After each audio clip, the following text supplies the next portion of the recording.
Hello everyone. I am going to explain the formation calculator today. What we're doing is we're setting up a much higher damage formation.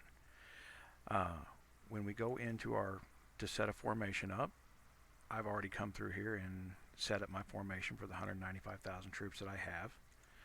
But you have just downloaded and are looking at this Excel spreadsheet. So let's go in through this Excel spreadsheet. Up at the top, I have what I deem to be properly weighted balance for classes and subclasses. I'm running 40% in the infantry, 20% in the cavalry, and 40% in the distance. So a 40, 20, 40. You'll hear people simplify this down to 40, 20, 40. Not all 40% is in my top tier. Not even close. We're running 30% in our top two tiers and another 10% down in what we call our meat shields. These are the troops that we know are very cheap to heal. They are very cheap to make new ones. And we know the game wants to kill a certain percentage of the troops.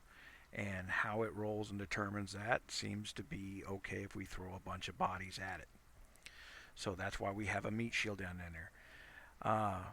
And as the article explains, the game actually fights in both tiers, but also in its specialties. So tier 1 infantry, tier 2 tier 1 cavalry, and tier 1 distance all strike first.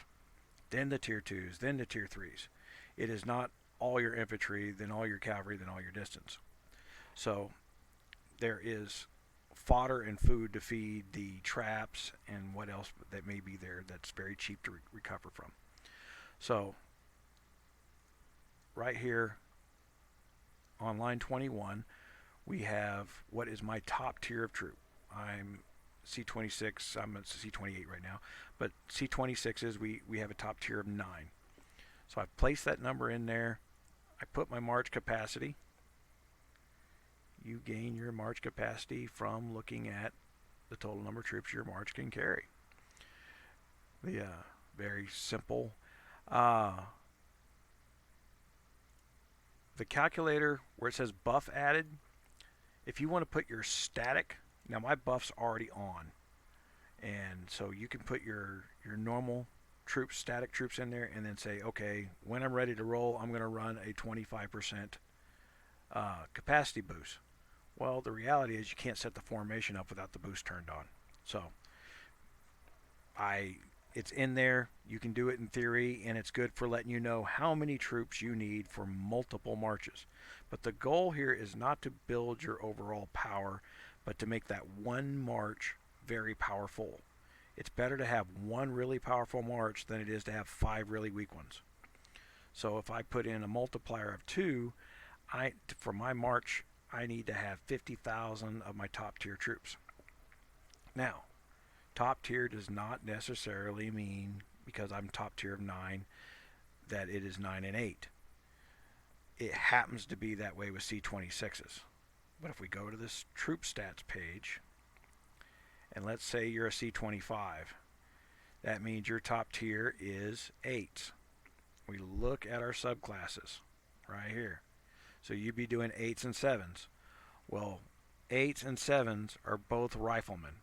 They attack the same deal, cavalry and artillery.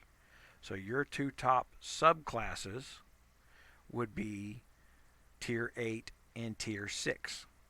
You would call tier 7 extras,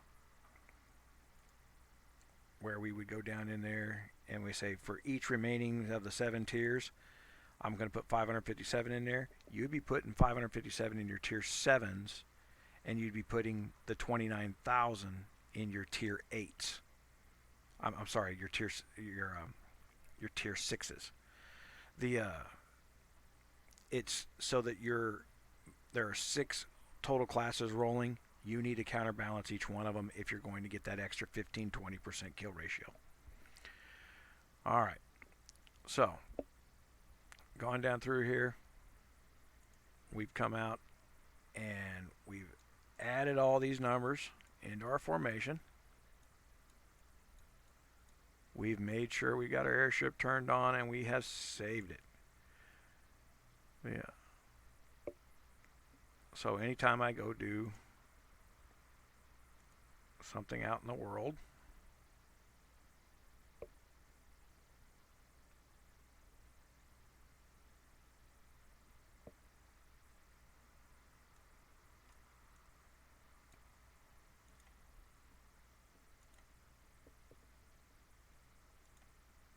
hit my formation, takes all my artillery off. No one wants artillery running around the rallies anyway. And we go march. Okay, so the next question everybody asks is, what about artillery? So, artillery is not useless. But the reason I have weighted these three the way I have is because everybody hates to have artillery because it slows the march down. And then because no one wants to use artillery, they tend to ignore the artillery buildings, and they tend to ignore building a lot of artillery because it costs food and maintenance and everything else. So there's not a lot of artillery in there. But if you're going to build artillery, build your 8s and your 5s. Two good reasons. They carry the most load. 5s being your highest load out of all of them until you can build your 8s. 8s being the highest load until you can build your tier 12s, which is way, way, way down the road. I'm sorry. It looks like the tier 10s actually carry 24. But the tier 8s carry 21, and you can have all your marches out in artillery and still have a full-blown strike while you're gathering at the same time.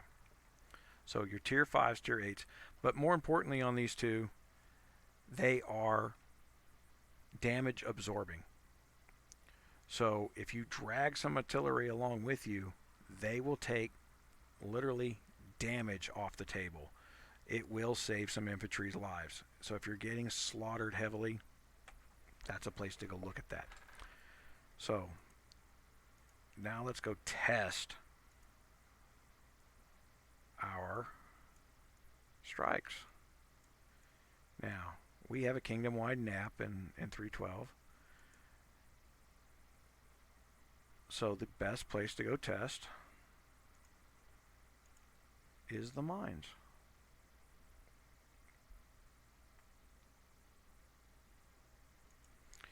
Now, when you're doing this, you have to realize the difference between PvP and PvE. PvP, player versus player, has a human factor.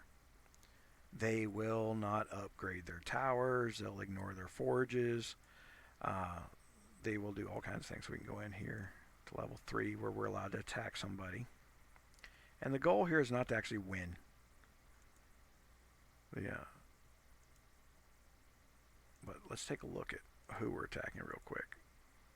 137 million power. I'm only running 70 million power.